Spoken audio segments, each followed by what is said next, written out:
In this video, I'm going to give you 6 very specific ways in which I set boundaries now that make it effective.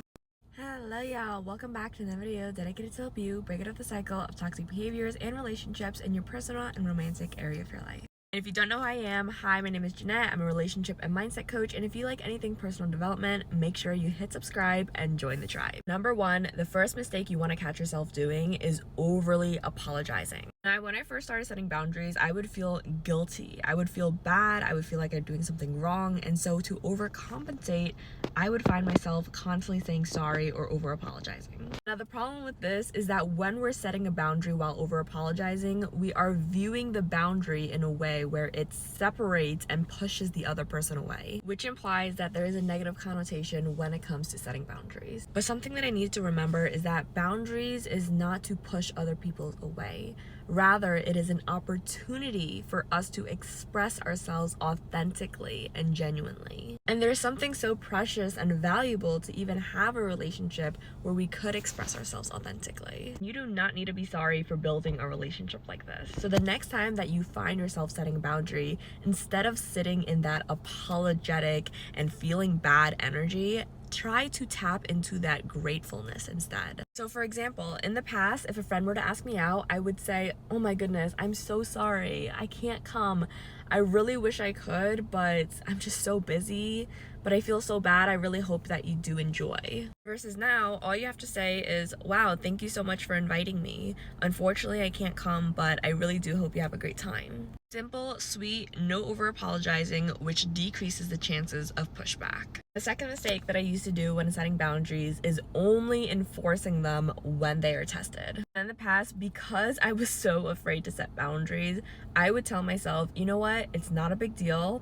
If they do it one more time, then I will tell them when it bothers me. Now, over time, I realized that there's a couple of issues with this. Number 1, you're setting yourself up for a lower probability of having a healthy boundary. And this is because when they start to violate your boundary again, you're probably going to be in an emotional state where you feel resentful, you feel angry, you think, why did they do this again? Oh, now I have to say something. Because you didn't say something the first time, you've bottled up this energy and emotion, and it will come out when you decide to set that boundary. But not only this, when someone sees that you are okay with this type of behavior because you don't speak up the first time, they're not going to register that as, oh, you're being nice and you don't want to say something.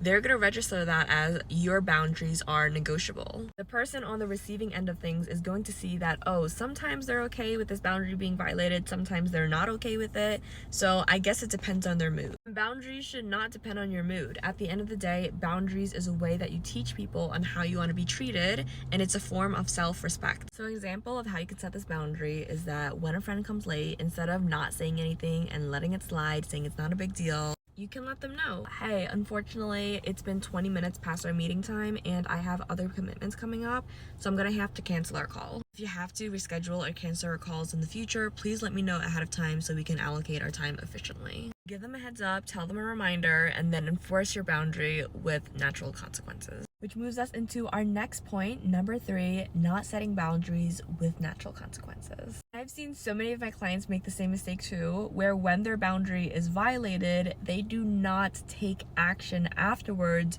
to show that they mean business. It is all talk, no action, which will not only create pushback and confusion for the other person, but they will believe that your boundary is negotiable. So in the past, I would set a boundary and say, hey, I am not all right with us screaming or yelling when we're trying to have a conversation.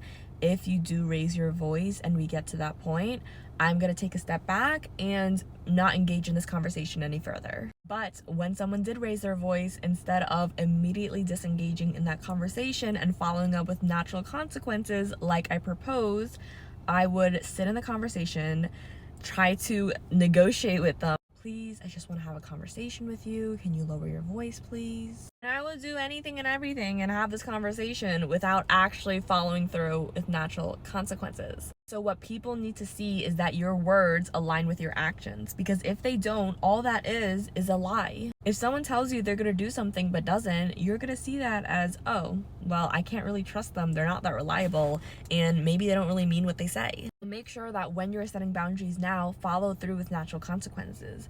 Using the same example, if you were to tell your partner, hey, I don't want to engage in a conversation when you're yelling and screaming, the next time that it does happen, let them know, hey, I noticed that we're yelling and screaming right now. I'm gonna take some breather and disengage with this conversation because, as I mentioned, I do not participate in a conversation where we are yelling and screaming. Clear and simple as that. Walk away, take some space, take a breather, and it'll be good for both of y'all. Moving on to mistake number 4, not using I statements when setting boundaries. Now, you might have heard of this one before. I've talked about it a lot in my previous videos because it is so important to make sure you are owning up to your emotions. It is so easy to start saying, you do this, you always do this. Oh, why can't you just clean up after yourself? Why can't you just do this? The problem with this is that when your partner is constantly hearing you, they are going to view this as you are attacking them. And while maybe they are at fault and they did do some things that you would like them to change,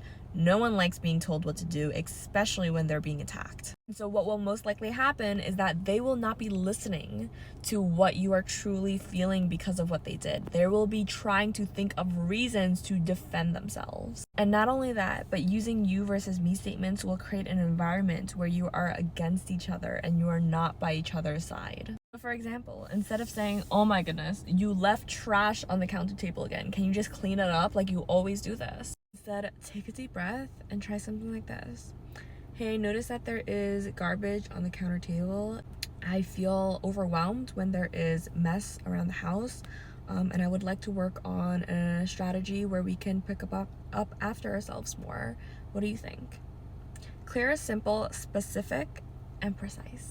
But mistake number 5, not being specific with my boundaries. The more specific you are with your boundaries, the less room for miscommunication. So for example, in the past, I would say something vaguely like, I just want to have more connection. I just want to talk more.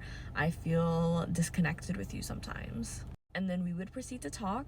And then the next day, I would feel it again. I don't know how to bring it up again. I don't want to bring it up too many times. I feel needy. So to combat this energy and this vagueness, what we want to do is be very specific from the beginning so that they have a guideline and a roadmap to follow. And not just for them, but for us too. Like understanding what makes us feel secure and what do we really need. So for example, hey, I noticed that I feel a bit disconnected and I would really love some of your energy because it makes me feel safe and loved. I'm thinking it would be so beneficial to have maybe like a nightly check-in where we can just go over our day and end the night together, say goodnight. What do you think? This is very specific, establishing a routine and allowing yourself to feel connected without miscommunication. And then mistake number 6, making sure that you are not over-explaining when you are setting boundaries. Now, for those of y'all who have a wound of feeling unworthy and not enough, you might be over-explaining because you are trying to prove yourself. Prove that your boundary is valid, try to avoid any type of pushback, and over-prepare. But here's a couple of things that I want to remind you. You do not need to ask people permission to treat you with respect. If they decide they do not want to treat you with respect, they are probably not your people. It is completely normal to receive some type of pushback. Everyone has their wounds and boundaries, and sometimes it is not personal. Instead of being fearful of pushback, see that as an invitation to teach them this is how you want to be treated. And yes, if you have that discernment, some people are malicious, but you can choose to not engage with them because you cannot get someone to understand something if they're not willing to understand. The next time you're trying to set a boundary, remember, you don't have to say, oh, I can't make it because of this, this, and this, and this, and this. You can just simply say, hey, unfortunately, I won't be able to make it, but I hope you have a great time. But I hope these helps. Comment down below which boundary resonated with you the most and which one you're gonna use. And of course, if you're looking for more in-depth healing and you're ready to set boundaries into the new year, make sure you book a call, link in the description below. But subscribe for more. I'll see you in our next video, and as always, you got this.